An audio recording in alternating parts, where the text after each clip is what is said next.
Days after meeting a White House delegation to discuss restarting peace negotiations with the Palestinians, Israeli Prime Minister Benjamin Netanyahu forcefully spoke out against a principal tenet of any likely agreement: the scaling back of Jewish settlements. At an event celebrating 50 years of Israeli settlements in the northern West Bank, Netanyahu pledged Monday that his government will never evacuate a single settlement. Addressing a large crowd, Netanyahu declared, "We are here to stay forever.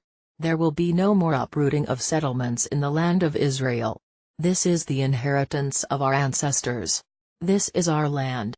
Jewish settlements in the West Bank, which are considered illegal by much of the international community, have been at the crux of peace talks for years.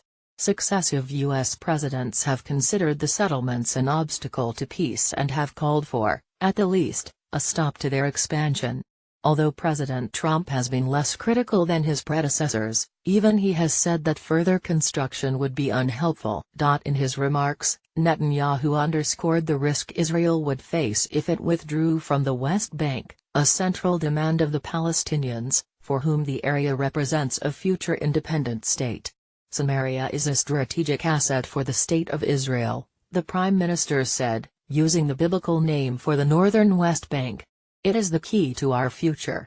Because from these high hills, the heights of Mount Hatzor, we can see the entire country, from one side to the other."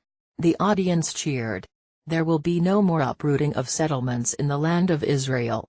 It has been proven that it does not help peace," he said. "We've uprooted settlements. What did we get?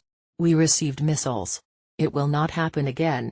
Netanyahu appeared to be referring to Israel's 2005 disengagement from the Gaza Strip, and the dismantling of settlements there. The next year, the Islamist group Hamas won the Palestinian legislative elections, eventually taking control of Gaza. The Israeli government officially supports a two-state solution to its conflict with the Palestinians, which would entail relinquishing control of much of the West Bank for a Palestinian state.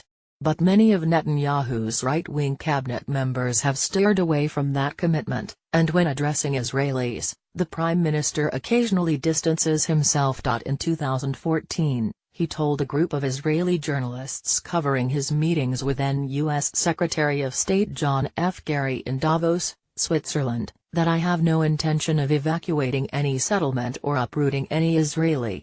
Netanyahu's comments Monday came late in the evening, and there was no immediate response from Palestinian officials. Tarnopolsky is a special correspondent.